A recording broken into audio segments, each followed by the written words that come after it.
Hii ni habari za Umoja wa Mataifa kutoka New York City. Tuliokuandalia hii leo kutoka Umoja wa Mataifa. Yumkini hali Iran na ukanda wa Mashariki ya Kati si shwari hata kidogo. Umoja wa Mataifa watoa kauli. Amani ya kudumu inaweza kupatikana tu kupitia njia za amani, ikiwa ni pamoja na mazungumzo ya kweli na mijadala.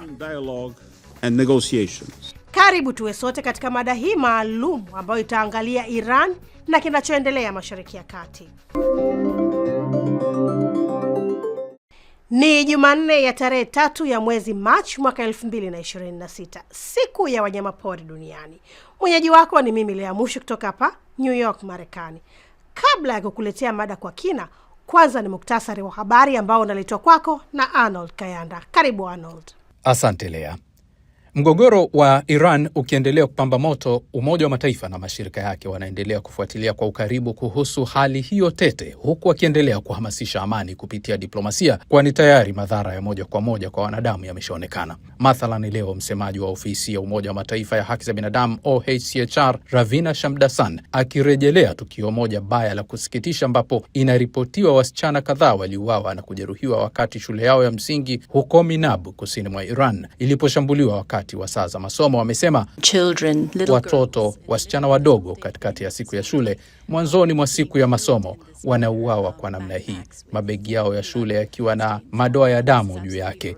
Hili ni jambo la kutisha kabisa, na nadhani kama kuna picha yoyote inayoweza kuonesha kiini cha uharibifu, kukata tamaa, upuuzi na ukatili wa mzozo huu, basi hizo ndizo picha.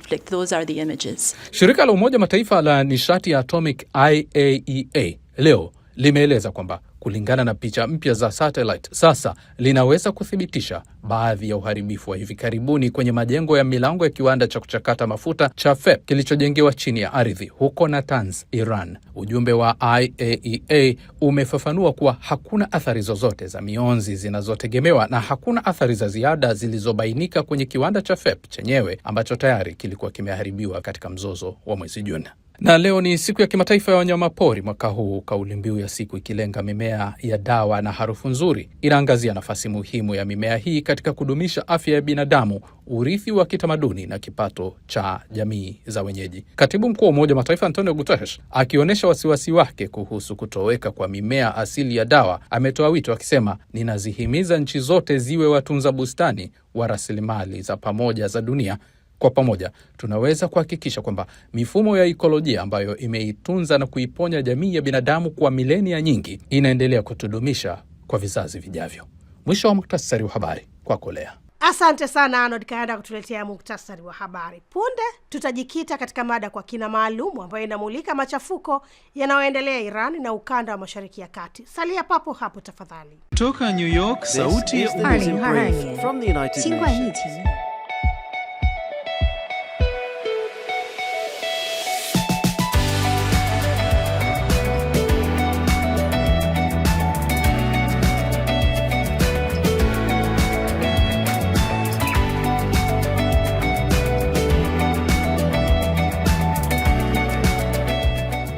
Alors que le réchauffement record met à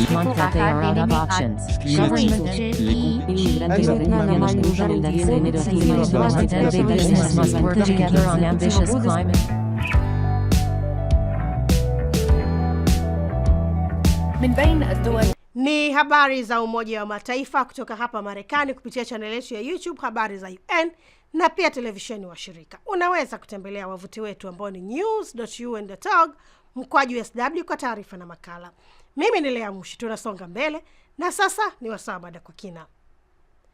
Mashariki ya Kati imetetema. Leo ikiwa ni siku ya 4 ya mzozo, mabomu yanaripotiwa kuendelea kulipuka. Makombora yanarindima katika ukanda huo, huku ndege zisizo na rubani au drone zikisababisha maafa. Sasa mbali na Iran, Israeli na nchi nyingine 12. Ni vita isiyozuilika na raia ndio wanaolipa gharama, na kwa mujibu wa Umoja wa Mataifa zaidi ya watu 700 wamepoteza maisha. Tarehe 28 Februari mwaka huu 2026, dunia iliamka ikishuhudia kile wachambuzi wanachokiita ongezeko la hatari kubwa ya kivita kati ya Iran, Israeli na Marekani. Lakini je, chanzo ni nini? Na Umoja wa Mataifa unasemaje? Ungana na Flora Nducha katika mada hii kwa kina. Asante Lea. Wahusika katika mzozo huu unaoendelea kutokota wameeleza wanachoona ni chachu ya mashambulizi. Dan Danone ni mwakilishi wa kudumu wa Israeli kwenye Umoja wa Mataifa. Iran ililazimika kuacha kuzalisha urani, lakini haikufanya chochote. Badala yake, imeimarisha vituo vyake vya nyuklia na kuongeza uzalishaji wa makombora. Maneno haya yanaonyesha mtazamo wa Israeli kwamba Iran imeendelea na miradi inayoonekana kuwa tishio. Kwao mashambulizi ni kujilinda, lakini upande wa Iran unatoa hoja tofauti. Vita hii inayoendeshwa na Marekani na Israel inakiuka sheria za kimataifa. Ni vita dhidi ya katiba ya Umoja wa Mataifa. Ni kauli nzito ya mwakilishi wa kudumu wa Iran kwenye Umoja wa Mataifa Amir Said Iravan, ya kuonyesha mgawanyiko wa kina. Na kwa Marekani, mwakilishi wa kudumu wa Marekani kwenye Umoja wa Mataifa Michael Waltz anasema amani hailindwi kwa kuwafurahisha wanaoitisha. Amani inalindwa kupitia nguvu mbele ya ugaidi. Historia imetufundisha kwamba gharama ya kutokuchukua hatua ni kubwa zaidi kuliko mzigo wa hatua madhubuti. Rais wetu Donald Trump amechukua hatua hiyo madhubuti leo.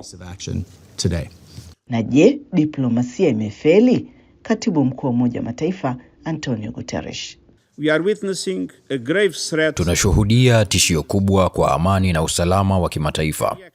Hatua za kijeshi zina hatari ya kuanzisha mfululizo wa matukio ambayo hakuna anayeweza kuyadhibiti katika eneo lenye misukosuko zaidi duniani. Ni wazi kwamba hakuna mbadala unaofaa wa kutatua migogoro ya kimataifa kwa njia za amani. Amani ya kudumu inaweza kupatikana tu kupitia njia za amani, ikiwa ni pamoja na mazungumzo ya kweli na mijadala. Onyo hili linatoka juu kabisa katika mfumo wa kimataifa. Umoja wa Mataifa unasema mapigano yanaweza kuzalisha mfululizo wa matukio yasiyodhibitika na kuathiri mamilioni ya watu katika ukanda wa Mashariki ya Kati. Lakini si diplomasia pekee inayohojiwa. Hatari ya nyuklia imeingia kwenye mjadala. Hakuna dalili za kuharibiwa kwa mitambo ya nyuklia ya Iran. Mashambulizi dhidi ya vituo vya nyuklia yanaweza kusababisha madhara makubwa ya mionzi. Hebu nisisitize kwamba hali ilivyo leo inatia wasiwasi mkubwa. Hatuwezi kuondoa uwezekano wa kuachiliwa kwa mionzi yenye madhara makubwa, ikiwemo ulazima wa kuhamisha watu kutoka maeneo makubwa au hata makubwa kuliko mji mkuu. Kauli hiyo ya mkuu wa shirika la Umoja wa Mataifa la nishati ya atomiki IAEA inaonya malengo ya nyuklia si tu changamoto ya kijeshi, bali tishio la kibinadamu. Na raia je? Hapa ndipo simulizi na kuwa nzito. Kamishna mkuu wa haki za binadamu wa Umoja wa Mataifa Volker Turk anasema, kama ilivyo kila wakati kwenye vita, wanaolipa gharama kubwa ni raia. Mabomu na makombora sio njia ya kutatua tofauti, lakini anachofanya ni kusababisha vifo, uharibifu na madhila kwa binadamu. Ili kuepuka athari hizo mbaya kwa raia, natoa wito wa kujizuia kwa pande zote kuona sababu ya kupunguza mvutano na kurejea kwenye meza ya mazungumzo ambako wamekuwa wakisaka suluhu. Kauli hii inarudia historia. Vita huumiza wasiohusika. Shule, hospitali na maisha ya kawaida yanageuka uwanja wa maumivu. Mashirika ya kibinadamu ya Umoja wa Mataifa yanatoa tahadhari kwamba watoto hulipa gharama kubwa zaidi katika migogoro ya silaha, huathiri upatikanaji wa chakula na kuongeza mateso. Na huduma za afya yanaonya kwamba hazipaswi kamwe kulengwa au kuzuiwa. Haya ni maombi ya msingi kulinda maisha. Hadi sasa mashambulizi yameripotiwa katika maeneo kadhaa Mashariki ya Kati, ikiwemo Bahrain, Jordan, Oman, Kuwait, Qatar, Saudi Arabia, Emirati na Israeli. Na takwimu zinaonyesha kuwa zaidi ya watu 500 wameuawa, hospitali zimeharibiwa na hofu ya kuenea kwa vita inatanda. Je, msingi wa kisheria unasemaje? Mjadala unarudi kwenye chata ya Umoja wa Mataifa, ambapo kifungu cha 2 aya ya 4 kinakataza matumizi ya nguvu na kifungu cha 51 kinatoa haki ya kujilinda. Hivyo pande zote zinatoa tafsiri tofauti, lakini dunia inasubiri suluhu.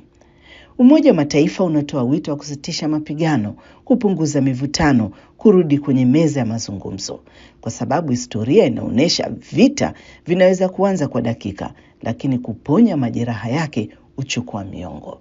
Basi endelea kutufuatilia kupata taarifa zaidi ya yale yanayojiri katika mzozo huu. Kwako Lea. Asante sana Flora Nducha kwa tathmini hiyo kwenye mada hii maalum kwa kina kuhusu mzozo au mgogoro unaoendelea huko Iran, na tutaendelea kukupasha mtazamaji wetu kinachoendelea kujiri Mashariki ya Kati na hatua zinazochukuliwa na Umoja wa Mataifa pamoja na mashirika yake.